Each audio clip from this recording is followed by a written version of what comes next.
Hello, everyone. I'm Chris Kapches, president of Chestnut Park Real Estate, and I'm here to provide you with a March market report. And I'm going to start this report by using the word hyperbole. Hyperbole is defined as a statement or actions that are extremely exaggerated. And generally, what seems to be happening in our resale marketplace is a lot of hyperbole. However, the reality is that all the things that I'm going to tell you are not hyperbole, but are actual and factual. For example, we saw record-breaking numbers as far as sales are concerned in March, over 15,000 sales, and we saw a record-breaking average sale price taking us almost to 1,100,000. And that is for the entire GTA, and that also includes all condominium apartment sales that took place in the month of March. So these numbers are numbers like we've never seen before. And of course, they're driven by the pandemic. But I might also add, they're also driven by what was the pent-up situation prior to the pandemic. And there were four factors at play that were responsible for that. We had a flight of capital coming to Canada and, of course, to the GTA.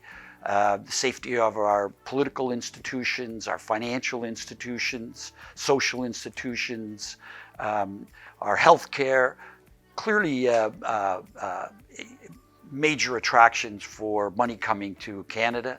We had historically low interest rates.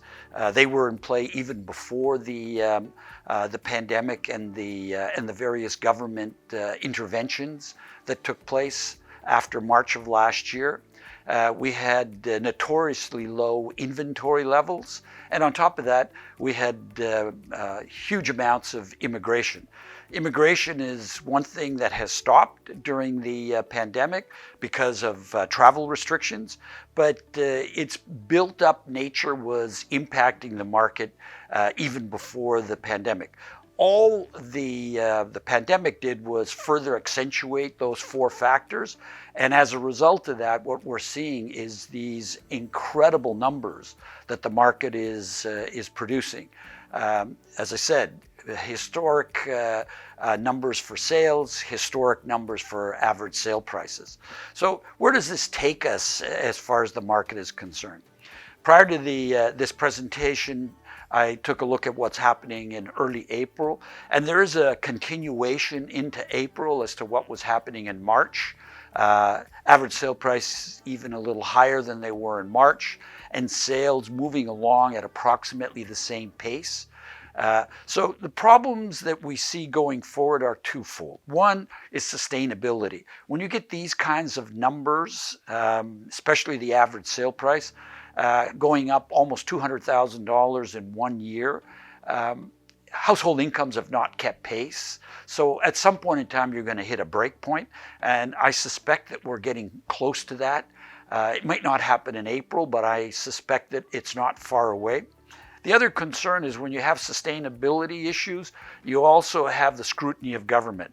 And when government starts looking at the housing market and ultimately decides to intervene, inevitably, and history has proven this, inevitably, you have negative consequences.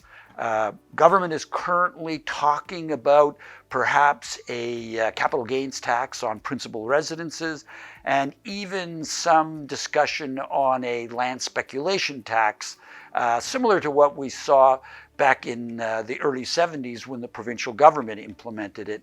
And of course, we saw the very negative impact that tax had.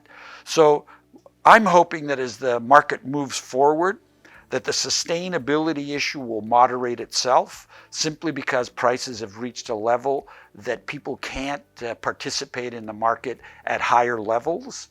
And hopefully we'll see more inventory as sellers try to take advantage of these very high numbers. And if that is the case, then we won't get government intervention, that micromanagement of the marketplace, which will have, in my opinion, very negative impact on not only the housing market, but on the economy generally.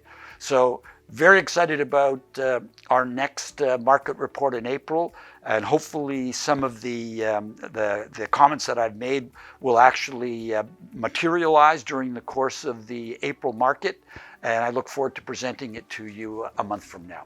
Thank you.